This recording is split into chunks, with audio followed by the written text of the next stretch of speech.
Hello champions, welcome to Vedanta Telugu. నా పేరు అజయ్ కుమార్, మీ బయాలజీ మాస్టర్ టీచర్. అండ్ ఇవాళ మనం బయాలజీ క్లాస్ స్టార్ట్ చేయబోతున్నాం. ఇవాళ cell the unit of life chapter నుంచి మొదలెట్టబోతున్నాం.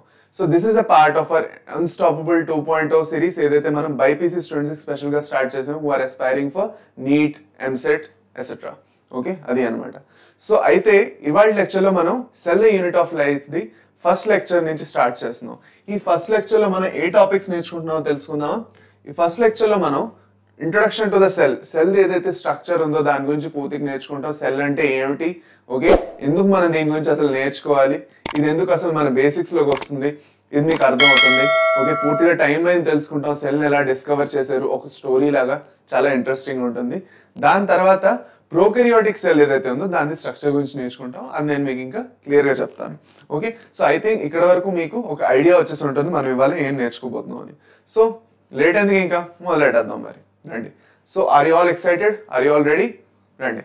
So first of all cell అంటే ఏంటి? ఓకే, ఇది మనకు బేసిక్ గా మనం ఆన్సర్ చేయాల్సిన క్వశ్చన్, సెల్ అంటే ఏంటి. ఓకే, సో మనం ఆలోచించుకుంటే వాట్ ఈస్ ద సెల్ అనే క్వశ్చన్ కి ఆన్సర్ మనం అంత ఈజీగా ఇవ్వలేం. మనం ఎప్పుడు ఆలోచించాలి, సెల్ అంటే ఏంటబ్బా అని మనం ఫస్ట్ ఆలోచించడం మనకి ఏమొస్తుంది, చిన్న చిన్న సెల్స్ కనిపిస్తాయి మన మైండ్లోని. మన మైండ్లో ఎప్పుడు మనం ఇమాజిన్ చేసుకోవాలి, చిన్న చిన్న సెల్స్ ఇవన్నీ కనిపిస్తాయి. సో ఇమాజిన్ చేసుకుంటున్నప్పుడు ఓకే, మనం ఇంకో విషయం కూడా ఇమాజిన్ చేసుకోవాలి. ఏంటంటే ఇల్లు కడుతున్నప్పుడు ఏవైతే బ్రిక్స్ ఉంటాయో అంటే ఇటుకలు, ఎలాగైతే ఒక ఇల్లు కట్టడానికి లేదంటే ఒక బిల్డింగ్ కన్స్ట్రక్షన్ చేస్తున్నప్పుడు ఓకే ఇటుకలను వాడి కడతారో, అలాగే మన బాడీ ఎప్పుడైతే బిల్డ్ అవుతున్నదో, మన బాడీ ఎప్పుడైతే కట్టబడుతున్నదో అప్పుడు సెల్స్ అనేవి బ్రిక్స్ లా పనిచేస్తాయి, ఇటుకల్లాగా అనమాట. మన బాడీ అంతటిని కలిపి పెడతాయి. మన బాడీలో ఒక బేసిక్ కాంపోనెంట్ అనమాట అది. దాని నుంచి మన బాడీ స్టార్ట్ అవుతుంది. సో అందుకే దాన్ని బేసిక్ యూనిట్ ఆఫ్ లైఫ్ అంటాం. మనం దాన్ని బేసిక్ యూనిట్ ఆఫ్ లైఫ్ ఎందుకు అంటున్నాము? బికాస్ అదే బేసిక్ యూనిట్ నుంచి మన బాడీ అంతా అలా అలా అలా గ్రో అవుతున్నది. So our body is made up of millions of cells. కొన్ని లక్షల సెల్స్ తో కలిపి మన బాడీ అనేది యాక్చువల్ గా ఫామ్ అయి ఉన్నది. సో అందుకే మన సెల్ ఏంటంటాం, బేసిక్ యూనిట్ ఆఫ్ లైఫ్ అంటాం. అంతే సింపుల్, దాని తప్ప ఇంకేమీ లేదు. అందుకు మనం ఆర్గానిజమ్స్ ఏవైతే మన చుట్టూ అన్ని చూస్తున్నాం, లివింగ్ ఆర్గానిజమ్స్ ఏవైతే చూస్తున్నాం, వాటిని రెండు కేటగిరీల్లో డివైడ్ చేస్తాం. ఒకటి యూనిసెల్యులర్ ఆర్గానిజమ్స్, ఇంకోటి multi cellular organisms. Unicellular organisms అంటే ఏ ఆర్గానిజమ్స్ అయితే సింగిల్ సెల్ తో ఫామ్ అయి ఉన్నాయో, ఒకే సెల్ మొత్తం ఆర్గానిజం అనమాట. అంటే ఆ ఆర్గానిజం లో ఆ ఒక్క సెల్లోనే అన్ని పనులు జరిగిపోతున్నాయి. అదే మల్టీ సెల్యులర్ ఆర్గానిజమ్స్ అంటే చాలా నెంబర్ ఆఫ్ సెల్స్ ఉన్నాయి. ఓకే, అన్ని నెంబర్ ఆఫ్ సెల్స్ లోని ఓకే వేరే వేరే ఫంక్షన్స్ అనేవి డివైడ్ అయ్యి ఉన్నాయి. కొన్ని సెల్స్ రెస్పిరేషన్ చేస్తున్నాయి, ఊపిరి తీసుకోవడానికి హెల్ప్ చేస్తున్నాయి. కొన్ని సెల్స్ ఊపిరి తీసుకునే గ్యాసెస్ ని వేరే వేరే చోట అందించడానికి హెల్ప్ చేస్తున్నాయి. ఓకే, ఇలాగా వేరే వేరే ప్రాసెసెస్ లోని పాల్గొంటున్నాయి. అది అన్నమాట. సో ఇది బేసిక్ గా సెల్ గురించి ప్రైమరీ ఐడియా ఏదైతే మీకు ఉండాలో. సో ఫర్దర్ వెళ్తూ ఓకే మనది సెల్ డిస్కవరీ గురించి మనం మాట్లాడుకోవాలి. Cell discovery. Okay, so out of nowhere నేను ఒక రోజు వచ్చి ఇదే సెల్ అనేసి నేను తెలుసుకోలేదు, లేదంటే ఆకాశం నుంచి నాకు ఎవరో వచ్చి జ్ఞానోదయం చేయలేదు సెల్ అంటే ఇలా ఉంటుంది అనేసి. ఓకే, మనుషులు అనేది మనం మనుషులంగా యాజ్ హ్యూమన్స్ మనకి క్యూరియాసిటీ అనేది చాలా ముందు నుంచే ఉంది. Okay, we are intelligent animals. So మనకి ఆ క్యూరియాసిటీ ఏదైతే ఉందో, ఈ క్యూరియాసిటీ అనేది మనల్ని యాక్చువల్గా పుష్ చేసింది డిస్కవరీస్ కోసం. సో ఫస్ట్ అనేది రాబర్ట్ హుక్ అనే అతని గురించి మనం ఫస్ట్ మాట్లాడుకుంటాం. సో రాబర్ట్ హుక్, 3 సైంటిస్టుల గురించి మాట్లాడుకుంటాం. ఫస్ట్ రాబర్ట్ హుక్ గురించి మాట్లాడుకుంటాం ఈ టైం లైన్ లోని. ఓకే, రెండోది మనం ఓకే ఆంటాన్ వాన్ ల్యూవెన్హాక్ గురించి మాట్లాడుకుంటాం. మూడోది మనం రాబర్ట్ బ్రౌన్ గురించి మాట్లాడుకుంటాం. ఫస్ట్ ఆఫ్ ఆల్ ఈ 3 సైంటిస్ట్ గురించి మనం మాట్లాడుకుంటాం. దాని తర్వాత మనం స్క్లెడెనస్, క్వాను, సెల్ థియరీ ఏదైతే ప్రపోజ్ చేశారో వాళ్ళ గురించి ఇంకా డీటెయిల్ గా తెలుసుకుంటాం. ఓకే, ఇది అన్నమాట basic idea. Fine, okay, clear. So first of all మనం మాట్లాడుకుంటే Robert Hooke, Anton van Leeuwenhoek, okay, ఇంకా రాబర్ట్ బ్రౌన్ ఏం చేశారు అసలు అనేది తెలుసుకోవాలి. సో ఫస్ట్ మనం చూసుకుంటే రాబర్ట్ హుక్ అనే అతను ఏం చేశారు. రాబర్ట్ హుక్ అనే అతను ఎవరైతే ఉన్నారో అతనికి కూడా క్యూరియాసిటీ చాలా ఎక్కువ ఉండేది. ఓకే, ఎప్పుడు 1600s గురించి మనం మాట్లాడుకుంటున్నాం. అప్పట్లో అతను సొంతంగా ఒక మైక్రోస్కోప్ ని యాక్చువల్ గా కన్స్ట్రక్ట్ చేశారు. అతను ఒక మర్చెంట్, అతని దగ్గర మ్యాగ్నిఫైయింగ్ గ్లాసు ఇంకా కొన్ని యాక్చువల్గా కాంపోనెంట్స్ ఉండేవి. సో ఆ కాంపోనెంట్స్ వాడి అతని సొంత బుద్ధి ఉపయోగించి అతను ఒక మైక్రోస్కోప్ని కనిపెట్టాడు. ఆ మైక్రోస్కోప్లోని ఏం చేయాలి, ఏదో చేయాలి కదా మరి. అయితే వెళ్ళి చెట్టుది ఏదైతే బార్క్ ఉంటుందో, అంటే బయటది ఏదైతే ఎండిపోయి పూర్తిగా బయటది ఏదైతే లేయర్ ఉంటుందో చెట్టుది, ఆ చెట్టుది లేయర్ తీసుకుని వచ్చి దాన్ని అబ్జర్వ్ చేశాడు. అలా అబ్జర్వ్ చేసినప్పుడు అతనికి వేరే వేరే కంపార్ట్మెంట్స్ లాంటివి కనిపించాయి. ఇలా వేరే వేరే కంపార్ట్మెంట్స్ లాంటివి కనిపించాయి అనమాట. అతను అబ్జర్వ్ చేసింది ఇది బేసిక్గా, ఇది అతను అబ్జర్వ్ చేసింది. ఓకే, సో ఇలా కనిపించింది అతను క్లియర్గా చూసుకుంటే. సో ఇలా డిఫరెంట్ కంపార్ట్మెంట్స్ లా కనిపిస్తున్నాయి కదా, ఈ కంపార్ట్మెంట్స్ ఏంటి అసలు, వీటిది ఫంక్షన్ ఏంటి అనేసి అతను యాక్చువల్గా ఇంకా ఒక కంక్లూజన్కి ఇంకా రాలేపారు అతను. సో ఫస్ట్ అతను వీటిల్ని కంపార్ట్మెంట్స్ అనే అన్నారు, దీనికి ఇంకా సెల్ అనే పేరు ఇంకా రాలేదు. ఓకే, సెల్ అనే పేరు తర్వాత వచ్చింది ఇంకా. ఓకే, సెల్ థియరీ అది వచ్చినప్పుడు వచ్చింది, అప్పటికల్లా వచ్చింది, కానీ సెల్ అనే పేరు ఇంకా ఇప్పటి వరకు రాలేదు. వీటిని ఇంకా కంపార్ట్మెంట్స్ అని అన్నాడు అతను. ఓకే, వేరే వేరే కంపార్ట్మెంట్స్ ఉన్నాయి కదా అన్నాడు. అయితే ఇతను ఏదైతే చూసాడో ఇవి యాక్చువల్గా డెడ్ సెల్స్ ఇతను చూసింది. ఓకే, ఎందుకంటే కాక్ సెల్స్ మనకు తెలుసు స్క్లెరెంకైమాతో ఫామ్ అయి ఉంటాయి. ఓకే, సో అవి డెడ్ సెల్స్ యాక్చువల్గా అతను చూసింది. కాకపోతే అతను ఫస్ట్ టైం సెల్స్ని చూసాడు కాబట్టి హూ డిస్కవర్డ్ సెల్స్ ఫస్ట్ అంటే రాబర్ట్ హుక్ అంటాం. హూ డిస్కవర్డ్ లివింగ్ సెల్స్ అంటే ఆంటన్ వాన్ లూయెన్హాక్ అంటాం. ఎందుకో అది కూడా చెప్తాను. ఫర్దర్ వెళ్తూ మనం ఆంటన్ వాన్ లూయెన్హాక్ గురించి మాట్లాడుకోవాలి. First of all Robert hook అతను ఏం చేశాడు, అతను 1665లోని 1665 ఏదైతే ఉందో ఆ ఏడాది ఆ పర్టికులర్ ఇయర్లో అతను ఈ మైక్రోస్కోప్ అనేది కన్స్ట్రక్ట్ చేసి కష్టపడి ఓకే కార్కును అబ్జర్వ్ చేసి ఇలాంటి కంపార్ట్మెంట్స్ అనేవి ఉన్నాయి. ఓకే, ఈ కంపార్ట్మెంట్స్ బోల్డ్ అని వచ్చి ఒక లివింగ్ ఆర్గానిజం ఫామ్ చేస్తున్నాయేమో నాకు అనిపిస్తున్నది అని చెప్పేసి వదిలేశాడు అంతే. ఓకే, కాకపోతే దానికి ఒక కంక్లూజివ్ ఎవిడెన్స్ ఇంకా రాలేదు. ఓకే, అది లివింగ్ ఆర్గానిజమ్స్ లోని నార్మల్ లివింగ్ ఆర్గానిజమ్స్ అన్నింటిలోనే ఇలాగే ఉంటుందా, వాటిలో మూమెంట్ ఉందా లేదా, అవన్నీ ఇంకా తెలియదు అనమాట. క్లారిటీ అనేది ఇంకా లేదు. సో అందుకే ఆ క్లారిటీ ఇంకా ఫర్దర్ రావాలి అంటే next comes into the picture ఎవరు, Anton van Leeuwenhoek. So Anton van Leeuwenhoek ఏం చేశారు, ఏం చేశారంటే అతని ఇంటి దగ్గర ఏదైతే ఒక చిన్న చెరువు ఉండేదో ఆ చెరువులో ఉన్న నీళ్లు కొంచెం తీసుకొని వచ్చారు. అది కాకుండా అతని పళ్ళ దగ్గర నుంచి నోట్లో దగ్గర నుంచి కొన్ని స్క్రేపింగ్స్ తీసుకొని వాటిల్ని అతను ఒక చిన్న మైక్రోస్కోప్ అనేది అతను కన్స్ట్రక్ట్ చేసుకొని దాంట్లో వీటిని అబ్జర్వ్ చేస్తే ఈ ఆర్గానిజమ్స్ లో కొంచెం మూమెంట్ లాంటిది, లేదంటే కొంచెం యాక్చువల్గా మెటబాలిజం ఇంకా మూమెంట్ లాంటిది కనిపించింది.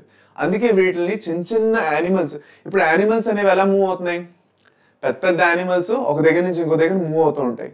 సో ఈ చిన్న కణాలు ఏవైతే ఉన్నాయో, సెల్స్ ఏవైతే ఉన్నాయో ఇవి ఇక్కడిక్కడే మూవ్ అవుతున్నాయి కదా, సో వీటిని నేను యానిమల్ క్యూల్స్ అంటాను అన్నారు. సో ఫస్ట్ లివింగ్ సెల్ ఎవరు కనిపెట్టారు అని ఎవరైనా చెప్తే మీరు ఆంటన్ వాన్ లూయెన్హాక్ అంటారు. ఫస్ట్ సెల్ అనేది ఎవరు కనిపెట్టారు అని చెప్తే రాబర్ట్ హుక్ అంటారు. Okay, so who discovered cell first అని ఎవరైనా అడిగితే మీరు రాబర్ట్ హుక్ అనాలి. Who discovered the living cell first అంటే ఆంటన్ వాన్ లూయెన్హాక్ అనాలి. సో ఈ పాయింట్స్ అనేది గుర్తుపెట్టుకోండి, చాలా ఇంపార్టెంట్, ఇది మీకు యూస్ఫుల్ అవుతుంది. అయితే ఇంకొక ఇంపార్టెంట్ విషయం, నా క్లాస్లో మీరు ఎప్పుడైతే వస్తున్నారో ఒక సింపుల్ ప్రోటోకాల్ మీరు ఫాలో అవ్వాలి. నోట్స్ అనేది మీ దగ్గర ఉండాలి. ఈ పీడిఎఫ్ అనేది ఎలాగో మీకు నేను టెలిగ్రామ్లో ఇచ్చేస్తాను, మీకు తెలుసు. ఓకే, నందలెస్ మీరు ఎప్పుడైతే యాక్చువల్గా నోట్స్ ఎంత కుదిరితే అంత రాసుకుంటారు, నేను ఇంపార్టెంట్ పాయింట్ ఏది అని చెప్పినప్పుడు మీరు నోట్ డౌన్ చేసుకుంటారో అది మీకు యాక్చువల్గా బ్రెయిన్లో ఎడ్జ్ అయిపోతుంది, మీకు గుర్తు ఉంటుంది, తర్వాత క్వశ్చన్స్ సాల్వ్ చేసినప్పుడు మీకు ఉపయోగపడుతుంది. నీట్ అయినా ఎంసెట్ అయినా చాలా ఇంపార్టెంట్ విషయం ఏంటి అంటే మీరు ఏవైతే పాయింట్స్ నేర్చుకుంటున్నారో వాటిని క్వశ్చన్లో సాల్వ్ చేసుకునేటట్టుగా నేర్చుకోవాలి. లేదంటే నేర్చుకోపోయినా ఉంటాయి. ఎందుకంటే మీరు అక్కడికి వెళ్ళి పెద్ద మీ పబ్లిక్ ఎగ్జామ్స్లో లేదంటే బోర్డ్స్లో ఒక క్వశ్చన్ ఇస్తే దానికి 8 మార్క్ క్వశ్చన్లు 10 మార్క్ క్వశ్చన్లు ఏమి ఉండవు. అక్కడ పెద్ద ఆన్సర్లు మీరు ఏం రాయట్లేదు. అక్కడ ఒక క్వశ్చన్కి కరెక్ట్ ఆన్సర్ని ఐడెంటిఫై చేసి టిక్ పెట్టి రావాలి మీరు. సో దానికోసం నేను చెప్తున్నాను, ఎక్కడెక్కడైతే నేను నోట్స్ ఇస్తానో అక్కడక్కడ మీరు దాన్ని నోట్ చేసుకుంటూ వెళ్ళండి. ఇంపార్టెంట్ పాయింట్ నోట్ చేసుకుంటూ అంటాను, నోట్ చేసుకోండి. ఇప్పుడు నేను చెప్పినట్టు who discovered the living cell first అంటే ఆంటన్ వాన్ లూయెన్హాక్ అంటాం. హూ డిస్కవర్డ్ సెల్ ఫస్ట్ అంటే రాబర్ట్ హుక్ అంటాం. అంతే, సింపుల్ కదా. నెక్స్ట్ ఫర్దర్ మనం వెళ్తూ దగ్గర ఇంకా 200 ఏళ్ళు అయిపోయాయి, ఇంకా దగ్గర 200 years అయింది. దీంట్లో పెద్దగా ఇంకా ప్రోగ్రెస్ నడవలేదు. ఇంకా ఇటు అటు ఇంకా సైంటిస్టులు ఇవి చేస్తున్నారు అవి చేస్తున్నారు. అయితే ఇంకొక స్టార్టలింగ్ డిస్కవరీ ఏదైతే జరిగిందో దాన్ని యాక్చువల్గా రాబర్ట్ బ్రౌన్ అనే అతను చేశారు. అతను న్యూక్లియస్ ని కనిపెట్టారు. సెల్ లోపల ఏదైతే న్యూక్లియస్ ఉందో, మన బాడీలో బ్రెయిన్ ఎలా ఉందో అలాగే సెల్ లోపల ఉన్న న్యూక్లియస్ బ్రెయిన్ లాంటిది. సెల్ లో ఉన్న జరుగుతున్న యాక్టివిటీస్ అన్నిటిని న్యూక్లియస్ అనేది కంట్రోల్ ఇంకా కోఆర్డినేట్ చేస్తుంది. సో ఆ న్యూక్లియస్ ని డిస్కవర్ చేయడం అనేది ఒక పెద్ద విషయం అయింది కాబట్టి రాబర్ట్ బ్రౌన్ ని కూడా మనం చాలా ఇంపార్టెంట్ గా గుర్తుపెట్టుకోవాలి. రాబర్ట్ బ్రౌన్ 1833లో ఏం చేశారు, న్యూక్లియస్ ని కనిపెట్టారు. సెల్ లోపల ఉన్న న్యూక్లియస్ ని కనిపెట్టారు. Okay fine, clear. ఎక్కడి వరకు నేను అనుకుందాకా అన్ని క్లియర్, అర్థమవుతున్నాయి, ఎలాంటి డౌట్స్ లేవు. ఓకే ఇదే టైం లైన్ ఫర్దర్ మూవ్ అవుతూ ముందుకెళ్దాం. వీళ్ళు ముగ్గురు గురించి నేను ఆల్రెడీ చెప్పేశాను, మీకు అర్థమై ఉండాలి. ముందుకెళ్దాం ఫర్దర్. ఇప్పుడు మనం ఒక ఇంపార్టెంట్ విషయం తెలుసుకోవాలి, అదే సెల్ థియరీ. చాలా ఇంపార్టెంట్ క్వశ్చన్స్ నింపి అడుగుతారు దీని నుంచి. ఓకే అంత ఇంపార్టెంట్ సెల్ థియరీ అంటే. సెల్ థియరీ అంటే ఏంటంటే ఒక సెల్ ఎలా ఉండాలి, ఓకే ఒక సెల్ రెండు సెల్స్ కింద డివైడ్ అవుతున్నదా లేదా, సెల్స్ అనేవి ఎక్కడి నుంచి వస్తున్నాయి అసలు, దాని గురించి చెప్పేదే సెల్ థియరీ. అయితే సెల్ థియరీ అనేది యాక్చువల్గా ఎవరు ఇచ్చారు అంటే ఫస్ట్ 2 సైంటిస్టులు అనకూడదు, 3 సైంటిస్టులు అనకూడదు. ఫస్ట్ 2 సైంటిస్టులు స్క్లెడెన్ ఇంకా స్క్వాన్ ఎవరైతే ఉన్నారో వాళ్ళు ఒక పాయింట్ ఇచ్చారు. దాని తర్వాత ఫర్దర్ వెళ్తూ రూడాల్ఫ్ విర్షో దాంట్లో మోడిఫికేషన్ అనేది చేశారు. ఓకే అది అనమాట. సో అందుకే అప్పుడు సెల్ థియరీలో 2 పాయింట్లు వస్తాయి. సో ఫస్ట్ మనం వాళ్ళు ఏం చెప్పారో తెలుసుకున్న తర్వాత వెనక్కి వచ్చి సెల్ థియరీలో ఉన్న పాయింట్స్ 2 రాసుకోబోతున్నాం. సో ఫస్ట్ 2 తెలుసుకుందాం. సో స్క్లెడెన్ అనే అతను ఏదైతే ఉన్నారో అతను యాక్చువల్గా ఒక బాటనిస్ట్ అనమాట. He was a botanist. So botanist అంటే ప్లాంట్లు, చెట్లు, దాంతో సంబంధించింది ఎక్కువగా రీసెర్చ్ అతను చేశారు, చదివారు. సో అతను ఏం చెప్పాడంటే ప్లాంట్స్ అన్ని సెల్స్ తో ఫామ్ అయి ఉన్నాయని చెప్పాడు. ఏవైతే నేను ప్లాంట్స్ చూసాను ఇప్పటి వరకు అన్ని ప్లాంట్స్ సెల్స్ తో ఫామ్ అయి ఉన్నాయి అన్నాడు కదా. మనం చెప్పచ్చు అది అవును కరెక్ట్, అది అయ్యింది ఫైన్. ఇంకొక దగ్గర స్క్వాన్ అనే ఒక అతను ఉన్నాడు, థియోడోర్ స్క్వాన్ అనేసి. ఓకే అతను ఒక జువాలజిస్ట్. జువాలజిస్ట్ అంటే యానిమల్స్ గురించి రీసెర్చ్ చేసే అతను. ఓకే సో అతను ఏమన్నాడు అంటే యానిమల్స్ అన్ని కూడా సెల్స్ తో ఫామ్ అయి ఉన్నాయి అబ్బా అన్నాడు. నువ్వు ప్లాంట్స్ అన్ని సెల్స్ తో ఫామ్ అయి ఉన్నాయి నువ్వు అన్నావు, నేను యానిమల్స్ అన్ని కూడా సెల్స్ తో ఫామ్ అయి ఉన్నాయి అని అంటున్నాను. అయితే ఇద్దరు అనుకున్నారు హే మన ఇద్దరు థియరీస్ బాగా మ్యాచ్ అయ్యాయి కదా అనేసి 2 వచ్చి ఇలా కలిపారు. 2 పాయింట్స్ ని తెచ్చి ఇలా కలిపారు. అప్పుడు ఏమన్నారు, all living organisms, all plants and animals and living organisms are made up of cells అన్నారు. ఏమన్నారు, all living organisms, all plant and animals are made up of cells అన్నారు. అంతవరకు అనేసి వదిలేశారు. ఓకే అయితే వీళ్ళు ఎంతవరకు అనేసి వదిలేసి ఫర్దర్ ఏం చెప్పలేదు, ఒక విషయం చెప్పలేదు వాళ్ళు. ఏంటి, ఈ సెల్స్ ఎక్కడి నుంచి వస్తున్నాయి అబ్బా చెప్పలేదు వాళ్ళు. ఇప్పుడు మీరు ఒక ఫేమస్ ఇది క్వశ్చన్ విని ఉంటారు ఇలాంటిది. ఓకే ఫస్ట్ హెన్ వచ్చిందా లేదంటే ఎగ్ వచ్చిందా అంటారు. అంటే ఫస్ట్ కోడ్ వచ్చిందా లేదంటే గుడ్ వచ్చిందా అని. ఓకే అవునా కాదా. సో అలాంటి క్వశ్చన్ అయిపోయింది ఇక్కడ. వాళ్ళు సెల్స్ ఉన్నాయని చెప్పేసి వెళ్ళిపోతే సరిపోదు, ఆ సెల్స్ అనేవి ఎక్కడి నుంచి వస్తున్నాయి అది కూడా చెప్పాలి. సో అది చెప్పడానికి ఫర్దర్ వచ్చారు ఎవరు, రూడాల్ఫ్ విర్షో. రూడాల్ఫ్ విర్షో ఏమన్నాడంటే ఓమ్నిస్ సెల్యులా ఈ సెల్యులా అనేసి ఒక స్టేట్మెంట్ ని ఇచ్చాడు. ఈ స్టేట్మెంట్ ని మనం బ్రేక్ డౌన్ చేస్తే దాని అర్థం ఏంటంటే cells come from pre existing cells. ఇప్పుడు మనం ఏవైతే సెల్స్ ని చూస్తున్నామో అవి ముందున్న సెల్స్ నుంచి జనరేట్ అయ్యి వచ్చాయి, రీప్రొడ్యూస్ అయ్యి వచ్చాయి. ఓకే అదే మనం ఫర్దర్ రీప్రొడక్షన్ లో చదువుకుంటాం, ఏ సెక్షువల్ అయినా రీప్రొడక్షన్ లో మనం చదువుకుంటాం అది. ఓకే ఇది బేసిక్ గా సెల్ థియరీ గురించి. అయితే సెల్ థియరీలో మనం 2 పాయింట్స్ అందుకే నేర్చుకోవాలి. ఓకే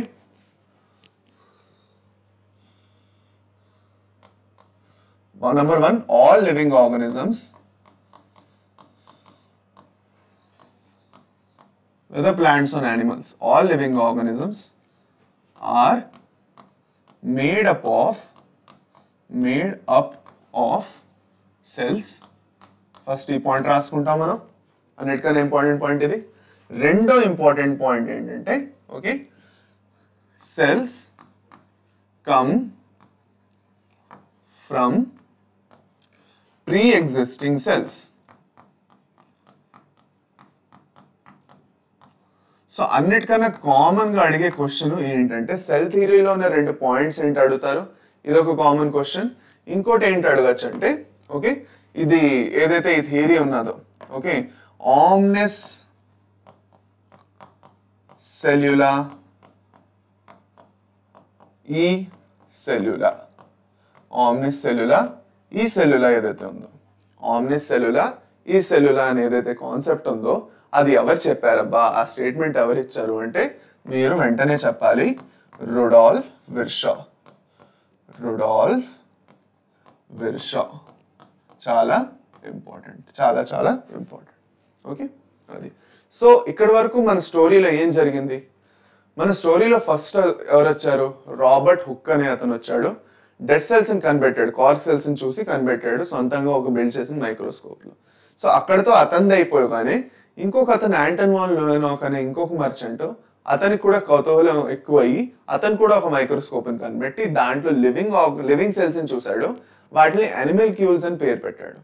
ఫర్దర్ వెళ్తూ రాబర్ట్ బ్రౌన్ అనే అతను ఒక 200 సంవత్సరాల తర్వాత రాబర్ట్ బ్రౌన్ అనే అతను ఏం చేశాడంటే సెల్ లోపల ఉన్న న్యూక్లియస్ ని కనిపెట్టాడు. సో ఇక్కడతో సరిపోదు, ఎందుకంటే మనకి సెల్ అనేది కనిపెట్టడం జరిగింది, న్యూక్లియస్ అనేది కనిపెట్టడం జరిగింది. దాంట్లో ఉన్న కాంపోనెంట్స్ ఇంకా తెలియాలి, సెల్ గురించి ఒక ఐడియా ఇంకా రావాలి. సో అలా రావాలి అంటే ఏమైంది? ఫర్దర్ సెల్ థియరీ అనేది కనిపెట్టడం జరిగింది. సో సెల్ థియరీ ఎవరు కనిపెట్టారమ్మా బంగారం? Okay,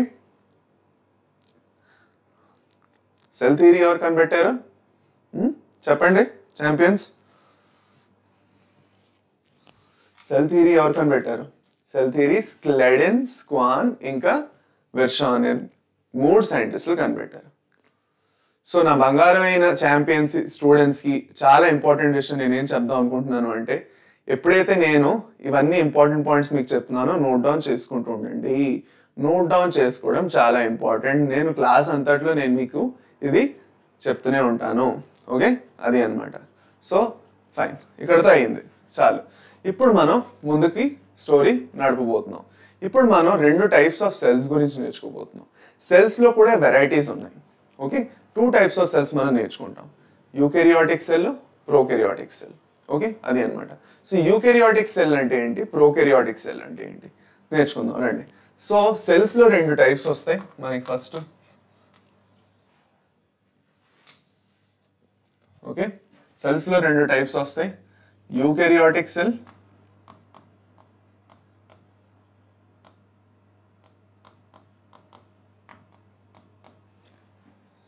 prokaryotic cell.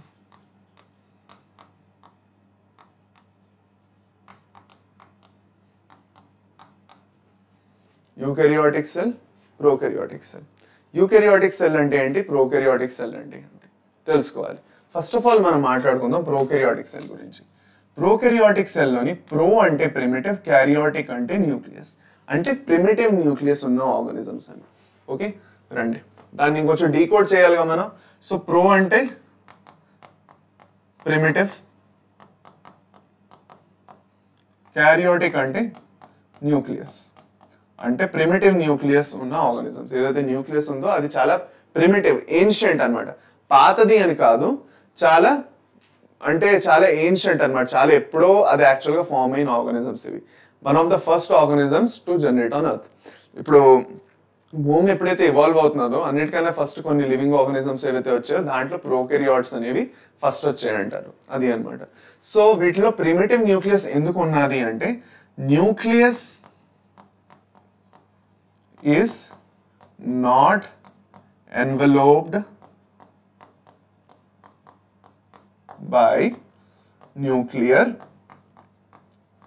membrane. Nucleus అనేది న్యూక్లియర్ మెంబ్రెయిన్ ఏదైతే ఉందో అది యాక్చువల్గా కవర్ చేయట్లేదు. ఓకే, అది అన్నమాట. అందుకే దాన్ని మనం ఏమంటాం, ప్రిమిటివ్ న్యూక్లియస్ అంటాం. ఎందుకంటే న్యూక్లియర్ మెంబ్రెయిన్ ఏదైతే ఉందో అది యాక్చువల్గా న్యూక్లియస్ని మంచిగా కవర్ చేయాలి. చేయకపోతే న్యూక్లియస్ అనేది యాక్చువల్గా మనం ఐడెంటిఫై చేయలేం. మన ఇంటి చుట్టూరా ఒక బౌండరీ వాల్ ఉంటుంది. ఆ బౌండరీ వాల్ ఉంటేనే ఆ బౌండరీ వాల్ లోపల మన ఇల్లు ఉందని మనం చెప్తాం. లేదంటే ఒక కాంపౌండ్ ఉంటుంది. ఓకే, ఆ ఏరియా లోపల ఉన్న ఏరియా మన ఇల్లు. ఓకే, సిమిలర్లీ ఓకే ఒక పర్టికులర్ సెల్ న్యూక్లియస్ చుట్టూ న్యూక్లియర్ ఎన్వెలోప్ ఒక బౌండరీలా రావాలి. ఆ బౌండరీ వస్తే కానీ మనం యాక్చువల్గా ఆ పర్టికులర్ ఏరియాలో న్యూక్లియస్ ఉంది అనేసి మనం గుర్తించగలుగుతాం. లేదు అంటే అక్కడ న్యూక్లియస్ ఉందని ఎలా ఈజీగా చెప్పగలం, జస్ట్ కొంత జెనెటిక్ మెటీరియల్ సైటోప్లాజంలో ఫ్లోట్ అవుతున్నది. సో అదే జరుగుతున్నది. ప్రోకెరియాటిక్ సెల్లోని ఏదైతే న్యూక్లియస్ ఉందో దాన్ని మనం న్యూక్లియాయిడ్ అంటాం. ఏమంటాం? న్యూక్లియాయిడ్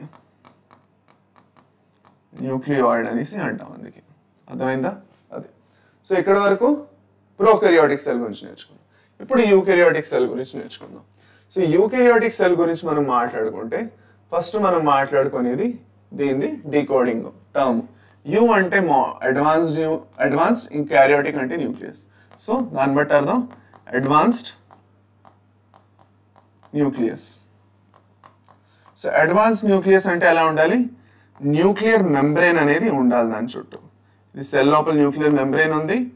సెల్ లోపల డిఎన్ఏ ఏదైతే లేదంటే జెనెటిక్ మెటీరియల్ ఏదైతే ఉందో ఆ జెనెటిక్ మెటీరియల్ కి చుట్టూ ఏముంది? న్యూక్లియర్ మెంబ్రెయిన్ అనేది ఉంది.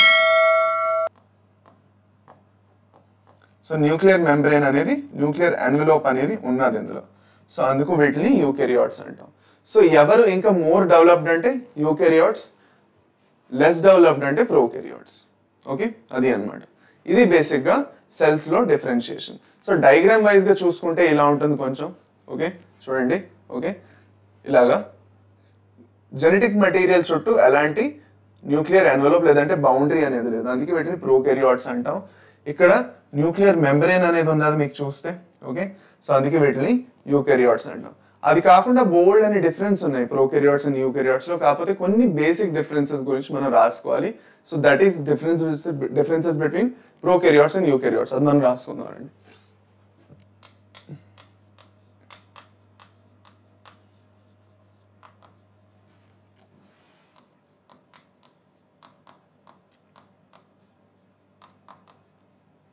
Prokaryotes and eukaryotes.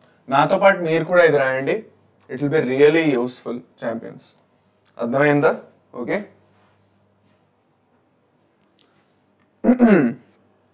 రాయడం మొదలెడుతున్నారా? రాయండి. ఓకే నోట్బుక్ తీయండి, ఒక పేపర్ తీయండి, ఏదో ఒకటి తీయండి, పెన్ తీయండి, రాయండి అబ్బా. రాస్తేనే కదా నేర్చుకుంటారు. ఓకే జస్ట్ అలా కూర్చొని ఫోన్లోని అలా క్లాస్ చూస్తే ఏం అర్థం అవుతుంది చెప్పండి? కొంతవరకు ఇప్పుడు అర్థం అవ్వచ్చు, తర్వాత మళ్ళీ మీరు మర్చిపోతారు, గుర్తుండదు. అందుకే ఎంతో కొంత రైటింగ్ ఎక్స్పీరియన్స్ మీకు ఉంటే కొంచెం మీకు మైండ్లో ఉంటుంది. అందుకు సరే. సో నెంబర్ 1 అన్నిటికన్నా ఫస్ట్ డిఫరెన్స్ ఏమిటి? న్యూక్లియర్ ఎన్వెలోప్ ఈజ్ అబ్సెంట్ కదా, అదే కదా ఫస్ట్.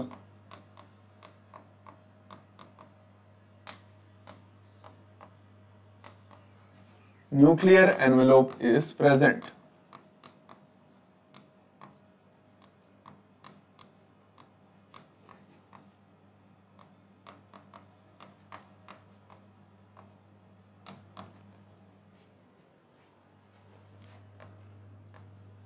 రెండోది nuclear envelope absent, present. First అది వస్తుంది. రెండోది ఏమిటి వస్తుంది? Okay cell organelles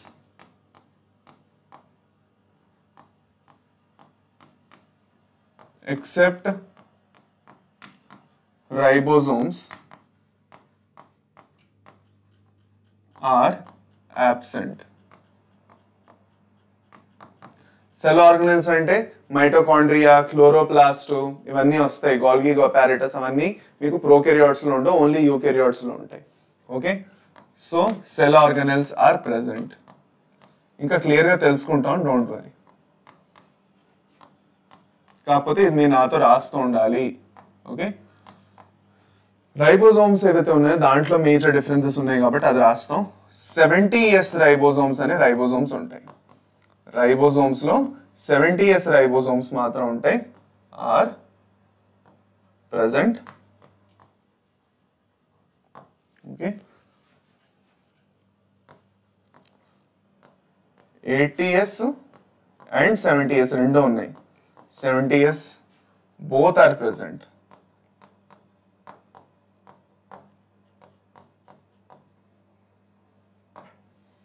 ATS 70S రెండు టైప్స్ ఆఫ్ రైబోజోమ్స్ ఉన్నాయి. ఓకే సారీ ఇక్కడ చిన్న మిస్టేక్, నెంబర్ 3 ఇది. ఓకే అదే అన్నమాట. లాస్ట్లో కొన్ని ఎగ్జాంపుల్స్ రాసుకుందాం చాలు. ఇప్పుడు ప్రస్తుతానికి బ్యాక్టీరియా ఇవన్నీ ఇందులోనే వస్తాయి. ఇక్కడ ఎగ్జాంపుల్స్ లోని ప్లాంట్స్, యానిమల్స్, ఆల్గే, ఫంజై ఇవన్నీ వస్తాయి. ఓకే, అది అనమాట. ఫైన్. సో ఇది బేసిక్ డిఫరెన్స్ ప్రోకారియోట్స్ ఇంకా యూకారియోట్స్ మధ్య. క్లియర్? ఓకే, అర్థమైందా? All okay, good. సరే, ఇప్పుడు మనం ఒక సెల్ది ఒక ఓవర్వ్యూ చూసుకుంటే ఇక్కడ మనకి అర్థమైపోయింది ఏంటది, that cells are divided into 2 types, prokaryotes ఇంకా యూకారియోట్స్ అని అర్థమైపోయింది. ఇప్పుడు మనం ప్రోకారియోటిక్ సెల్ గురించి డెప్త్లో నేర్చుకోబోతున్నాం. ఇది నేర్చుకున్న తర్వాత నెక్స్ట్ యూకారియోటిక్ సెల్ గురించి నేర్చుకుంటాం. అది అనమాట. సో ఫస్ట్ ప్రోకారియోటిక్ సెల్స్ గురించి మాట్లాడే ముందు సెల్ సైజ్ బట్టి వేరే వేరే టైప్స్ ఆఫ్ సెల్స్ ఏమిటంటే ఉన్నాయో చూసుకుంటే అన్నిటికన్నా చిన్న సెల్ ఏదైతే ఉందో దట్ ఈస్ మైకోప్లాజ్మా అంటారు. మైకోప్లాజ్మా ఓకే దగ్గర 0.3 మైక్రోమీటర్స్ ఉంటుంది, ద స్మాలెస్ట్ సెల్ అంటారు ఇది. ఓకే, సో దాని తర్వాత నెక్స్ట్ మనం చూసుకుంటే size 3 to 5 micrometer bacterial cell ఉంటుంది. ఓకే, దాని తర్వాత ఫర్దర్ ఇంకా మనం వేరే వేరే సైజెస్ చూసుకుంటే లాంగెస్ట్ సెల్ అనుకునేది నర్వ్ సెల్.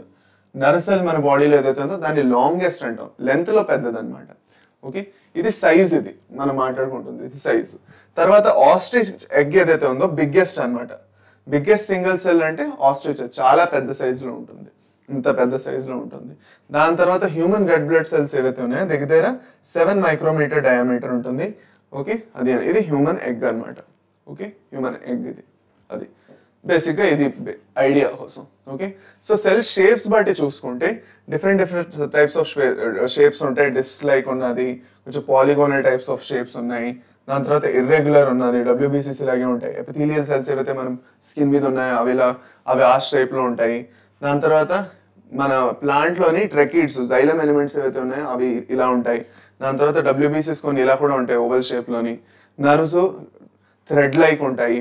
ఓకే, దాని తర్వాత క్యూబాయిడల్ సెల్స్ ఉంటాయి. సో ఇది డిఫరెంట్ టైప్స్ ఆఫ్ షేప్స్ బట్టి టైప్స్ అనమాట. ఓకే, సెల్ షేప్ అని బట్టి టైప్స్ ఇవి, ఇంకా ఇది సెల్ సైజ్ అని బట్టి టైప్స్. ఓకే, అది ఫర్దర్ వెళ్తూ ఇక్కడ వరకు మనకు ఒక ఐడియా వచ్చింది. కాబట్టి ప్రోకారియోటిక్ సెల్స్ లో మనం డెవలప్ అవబోతున్నాం. ప్రోకారియోటిక్ సెల్ లో కొంచెం డెప్త్ లోకి వెళ్తాం.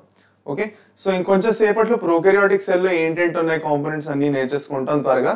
ఓకే, సో శ్రద్ధగా వినండి. ఈ 10-15-20 మినిట్స్ ఏదైతే రాబోయే 10-15 మినిట్స్ ఏదైతే ఉన్నాయో శ్రద్ధగా వినండి, ఈజీగా అర్థమైపోతుంది చాలు. దీని తర్వాత మీరు హాయిగా రిలాక్స్ అయిపోవచ్చు, క్లాస్ డన్. ఓకే, అది అనమాట.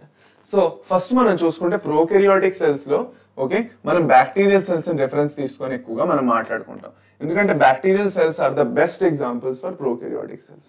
ఒక ప్రోకారియోటిక్ సెల్ మనం స్టడీ చేస్తున్నాము, దాంట్లో డెప్త్ గా నేర్చుకుంటున్నాం అంటే మనం బ్యాక్టీరియల్ సెల్ ని ఎప్పుడూ రిఫరెన్స్ గా తీసుకోవాలి. సో బ్యాక్టీరియల్ సెల్స్ ఏవైతే ఉన్నాయో 4 టైప్స్ ఉంటాయి. ఓకే, ఒకటి బ్యాసిల్లస్, రెండోది కాకస్, మూడోది విబ్రియో, నాలుగోది స్పైరిలం. సో బ్యాసిల్లస్ అంటే రాడ్ షేప్ బ్యాక్టీరియా ఏవైతే ఉన్నాయో, ఏదైతే బ్యాక్టీరియా రాడ్ షేప్ లో ఉన్నాయో ఓకే వాటిని మనం ఏమంటాం చెప్పండి. ఏదైతే బ్యాక్టీరియల్ సెల్స్ రాడ్ షేప్ లో ఉన్నాయో వాటిని మనం బ్యాసిల్లస్ అంటాం. సో ప్రోకారియోటిక్ సెల్స్ అన్ని ఎక్కువగా గుర్తుపెట్టుకోవాల్సింది వెరీ ఇంపార్టెంట్, యూనిసెల్యులార్, అన్ని యూనిసెల్యులార్. యూకారియోట్స్ యూనిసెల్యులార్ అయినా అవ్వచ్చు, మల్టీసెల్యులార్ అయినా అవ్వచ్చు, అది అన్నమాట. సో ఫర్దర్ మనం చూసుకుంటే ఇక్కడ బ్యాక్టీరియల్ సెల్స్ లోని, సో బ్యాక్టీరియల్ సెల్స్ ఏవైతే ఉన్నాయో ఫస్ట్ బ్యాసిల్లస్ అనేది రాడ్ షేప్ లో ఉంది. ఓకే, బ్యాసిల్లస్ అనేది రాడ్ షేప్ లో ఉంటుంది. కాకస్ అనేది స్ఫెరికల్ షేప్ లో ఉంటుంది ఇలాగా. విబ్రియో అంటే కామా షేప్ లో ఉంటుంది, కొంచెం ఇగో ఇలా ఉంటాయి అనమాట. ఇగో ఇలా ఉంటుంది, ఇలా ఉంటుంది. దాంతో స్పైరల్ అనేది స్పైరల్ షేప్ లో ఉంటుంది. ఇగో ఇలా కూడా ఉంటుంది, ఇలా కూడా రెండులో ఉంటాయి, అది. ఓకే, సో ఇది బేసిక్ గా types of bacterial cells. Further మనం బ్యాక్టీరియాది బయట ఏదైతే సెల్ ఎన్వలప్ ఉందో, బ్యాక్టీరియాది అవుటర్ మోస్ట్ లేయర్ ఏదైతే ఉందో, అన్నిటికన్నా అవుటర్ మోస్ట్ లేయర్ ఏదైతే ఉందో దాని గురించి మాట్లాడుకోవాలి. దాంట్లో 3 లేయర్స్ వస్తాయి. ఓకే, సో ఆ 3 లేయర్స్ ఏమిటి అంటే గ్లైకోకాలిక్స్, సెల్ వాల్, ఇంకా cell membrane. Glycocalyx, cell wall, ఇంకా సెల్ మెంబ్రేన్. సో ఈ glycocalyx, calyx, cell wall, cell membrane components ని బట్టి డిఫరెంట్ టైప్స్ ఆఫ్ బ్యాక్టీరియాలు మళ్ళీ మారుతాయి. సో ఫస్ట్ ఈ బేసిస్ మీద ఫస్ట్ ఏదైతే డివిజన్ తెచ్చారో అతను క్రిస్టియన్ గ్రామ్ అనే అతను తెచ్చారు, గ్రామ్ స్టెయినింగ్ అనే ఒక టెక్నిక్ త్రూగా. సో గ్రామ్ స్టెయినింగ్ ఐదర్ మీరు ఎప్పుడైనా చేయొచ్చు, లేదంటే మీరు ఫర్దర్ ఏదైనా లైఫ్ సైన్స్ కోర్స్ తీసుకుంటున్నారన్నా, ఇప్పుడు సపోజ్ మీరు నీట్ క్లియర్ చేసి MBBSకి వెళ్ళినా, BDS చేసినా, లేదంటే ఎలాంటి కోర్స్ చేసినా కూడా బైపీసీ చేసిన తర్వాత దాంట్లో మీరు గ్రామ్ స్టెయినింగ్ గురించి ఒక ఐడియా అయితే తీసుకుంటారు. సో అందులో మనం డెప్త్లోకి వెళ్ళకపోయినా మీకు ఒక ఐడియా అనేది ఇచ్చేస్తాను. ఓకే, ఒక్క నిమిషం ఆగండి. Okay, just minute. సో ఇక్కడ చూడండి, ఇది నేను ఇక్కడ చెప్తుంది, నోట్ డౌన్ చేసుకోండి, చాలా ఇంపార్టెంట్. సో సెల్ ఎన్వెలోప్ ఏదైతే ఉందో, బ్యాక్టీరియాది సెల్ ఎన్వెలోప్ ఏదైతే ఉందో, it is made up of 3 components. బయట నుంచి లోపలికి గ్లైకోకాలిక్స్,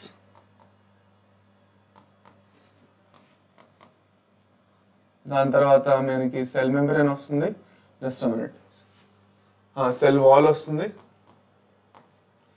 దాని తర్వాత సెల్ మెంబ్రేన్ వస్తుంది.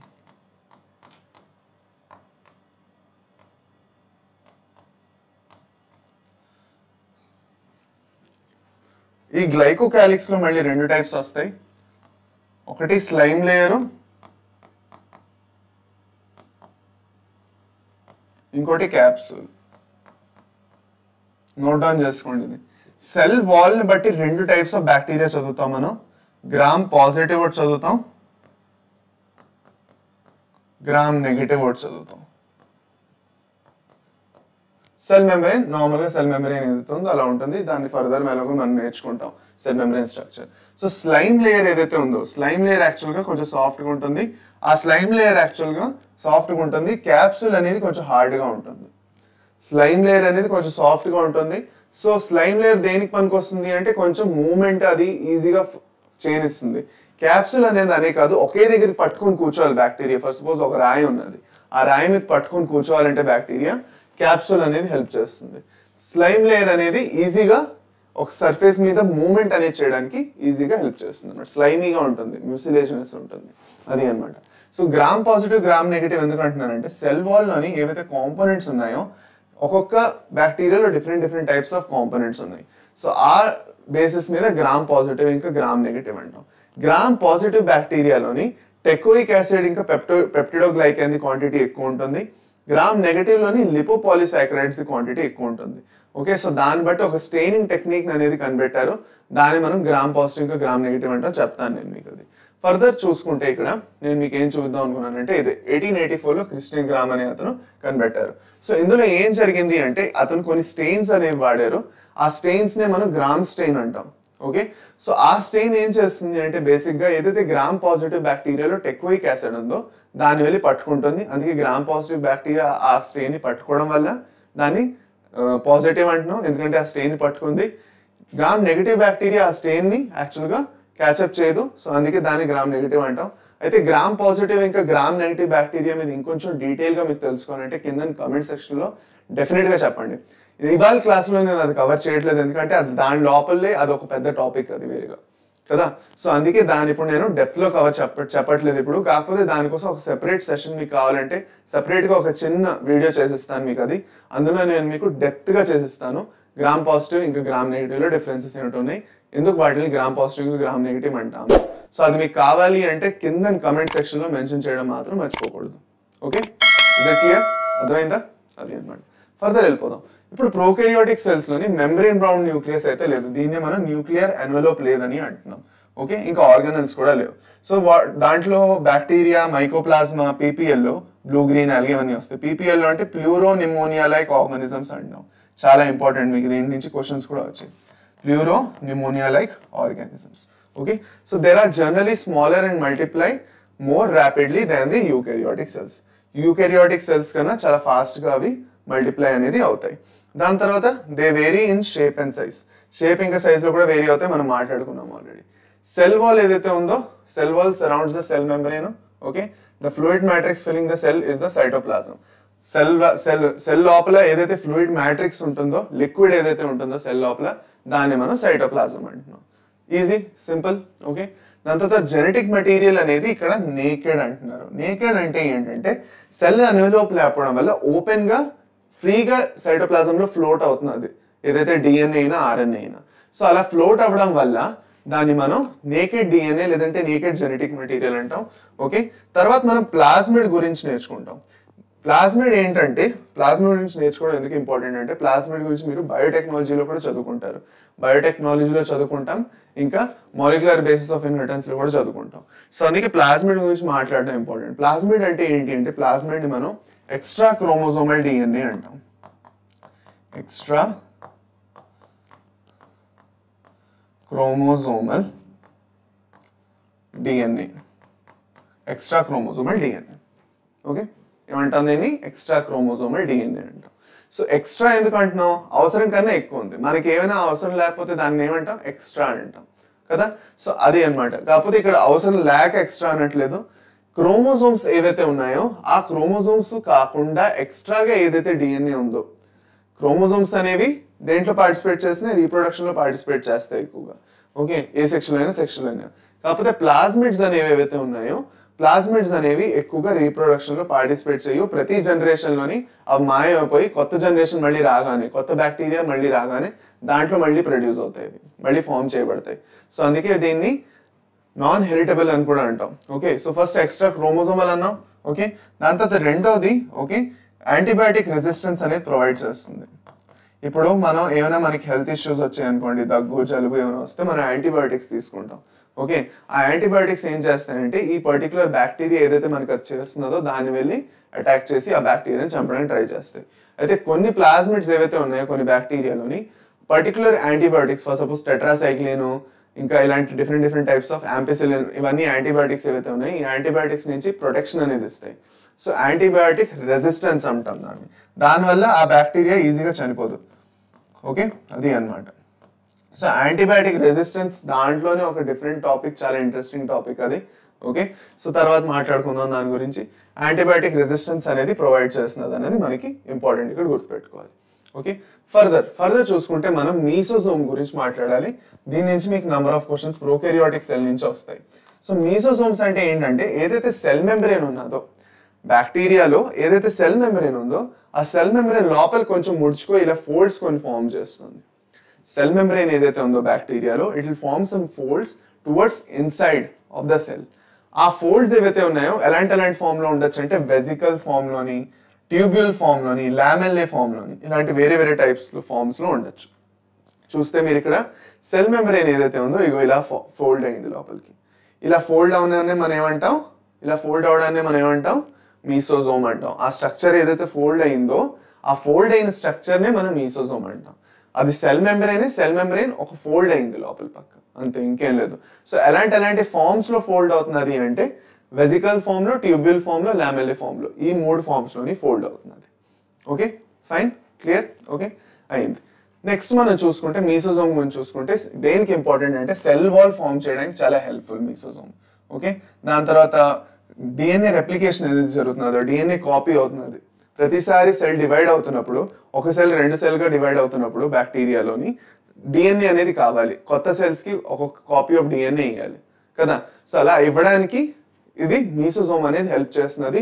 ఎందుకు? సెల్ ఏదైతే డిఎన్ఏ రెప్లికేషన్ జరుగుతున్నదో ఆ ప్రాసెస్ లో ఇది ఎయిడ్ చేస్తున్నది. దాని తర్వాత నెక్స్ట్ మనం చూసుకుంటే for distribution of chromosomes to daughter cells, same అది. దాని తర్వాత for respiration and secretion. Respiration అంటే గ్యాసెస్ ఎక్స్చేంజ్ అనమాట. ఏవైతే అక్కర్లేని గ్యాసెస్ ఉన్నాయో బయట పంపించి కావాల్సిన గ్యాసెస్ లోపల తీసుకొని అవన్నీ ప్రాసెస్లో హెల్ప్ చేయడం. దాని తర్వాత సర్ఫేస్ ఏరియా పెంచుతుంది.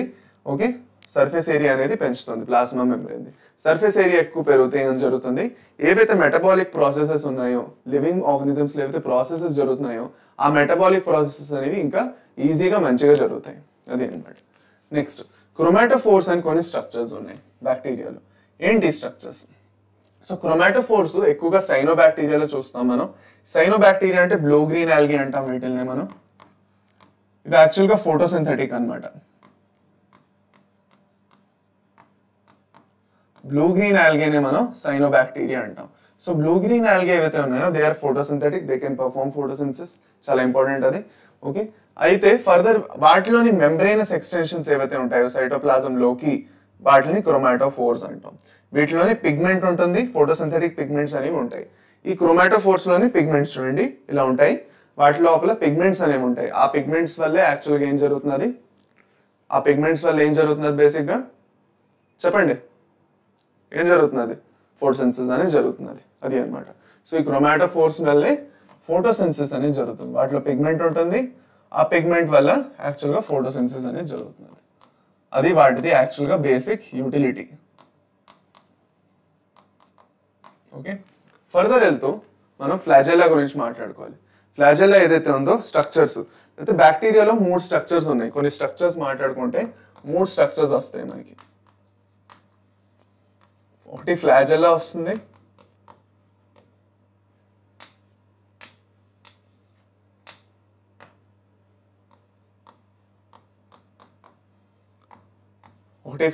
వస్తుంది, ఓకే, రెండోది పిలాయ్ వస్తాయి, మూడోది ఫిమ్బ్రియే అనేది వస్తుంది. ఓకే, ఫస్ట్ ఫ్లాజెల్లా, రెండోది పిలాయ్, మూడోది ఫిమ్బ్రియే. ఓకే, అది అన్నమాట. ఫైన్. నెక్స్ట్ చూసుకుంటే ఈ ఫ్లాజెల్లా గురించి మాట్లాడుకుంటే ఫ్లాజెల్లా గురించి మాట్లాడుకుంటే bacterial cells maybe motile or non motile. Okay, ఇవి మూమెంట్ ఉండొచ్చు, మూమెంట్ లేకపోవచ్చు అన్ని సెల్స్లోని. ఏ సెల్స్లో అయితే మూమెంట్ ఉన్నదో వాటిలో ఫ్లాజెల్లా అనేది ఉంటుంది. సో ఫ్లాజెల్లాలో 3 పార్ట్స్ ఉంటాయి. ఒకటి బేసల్ బాడీ ఒకటి ఉంటుంది. ఓకే, ఈ బేసల్ బాడీ తోటే సెల్ మెంబ్రెయిన్ ఏదైతే ఉందో మెంబ్రెయిన్ నుంచే వస్తున్నది. ఓకే, ఇది సెల్ మెంబ్రెయిన్ నుంచి వస్తున్నది. ఫ్లాజెల్లా ఎక్కడి నుంచి వస్తున్నది అని ఎవరైనా అడిగితే మీరు సెల్ మెంబ్రెయిన్ నుంచి వస్తున్నది అంటారు. ఎక్కడి నుంచి? సెల్ మెంబ్రెయిన్ నుంచి. గుర్తుపెట్టుకోండి ఇది.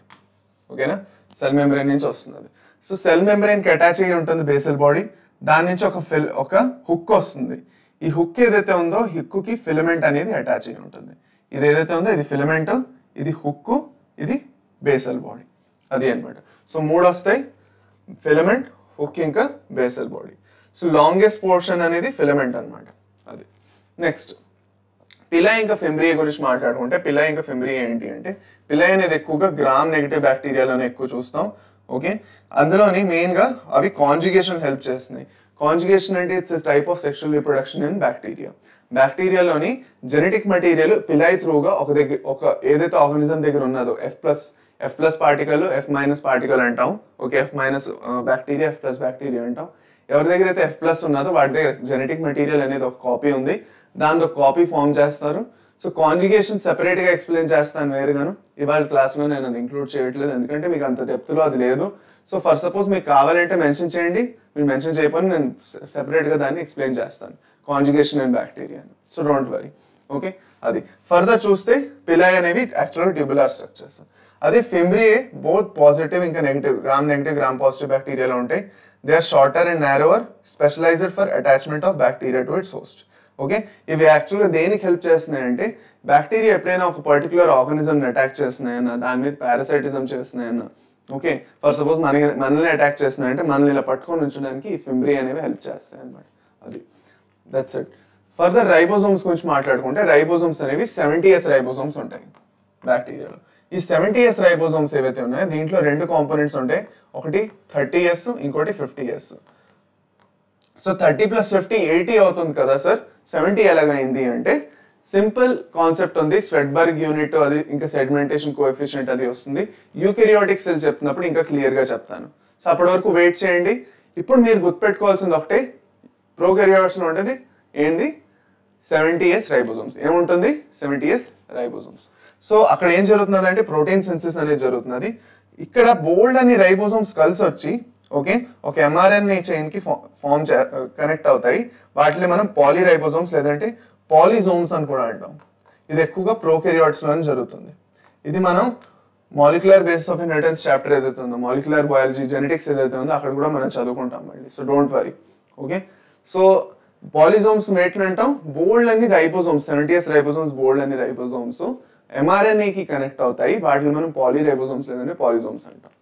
ఫర్దర్ చూసుకుంటే ఇంక్లూజన్ బాడీస్ గురించి మాట్లాడుకోవాలి. లాస్ట్ వచ్చేసాం, ఇంకా ఇంక్లూజన్ బాడీస్ తోటి లాస్ట్. నెక్స్ట్ ఇంక క్వశ్చన్ వస్తుంది మీకు అంతే. ఇంక్లూజన్ బాడీస్ ఏంటి? ఇంక్లూజన్ బాడీస్ అంటే కొన్ని రిజర్వ్ మెటీరియల్స్ అనమాట. కొన్ని ఫుడ్, ఓకే, ఫుడ్ ఇంకా కొన్ని మెటీరియల్స్ ని స్టోర్ చేయడం అనమాట. ఫుడ్ అయినా గ్యాస్ అయినా స్టోర్ చేయడానికి, రిజర్వ్ మెటీరియల్స్ స్టోర్ చేయడానికి ఇంక్లూజన్ బాడీస్ అని వాడుకుంటాయి.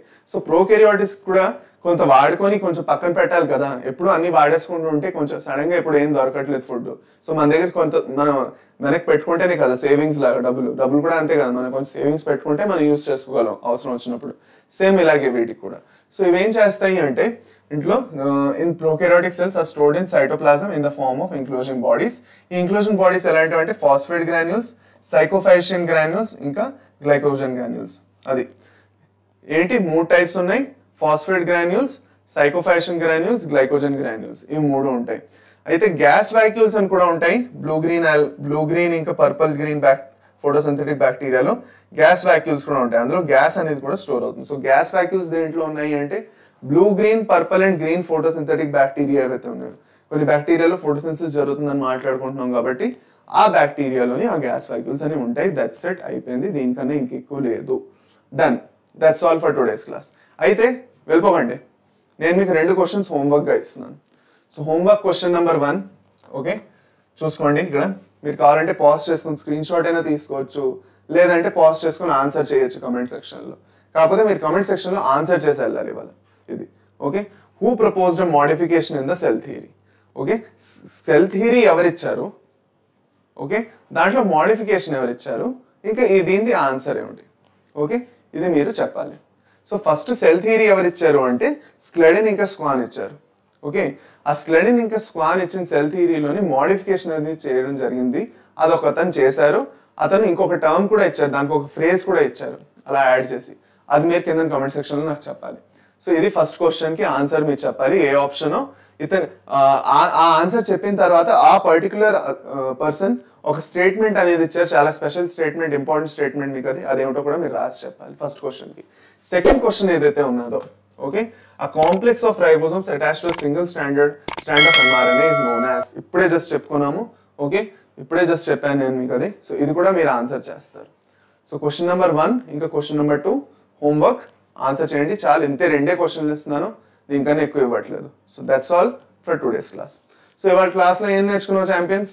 ఓకే, నా ఆణిముత్యాల లాంటి స్టూడెంట్స్ ఎవరైతే ఉన్నారో నాకు, మీరు రివిజన్ చేస్తున్నాను మీకు ఒక్కసం. సో శ్రద్ధగా వినండి, ఓకే.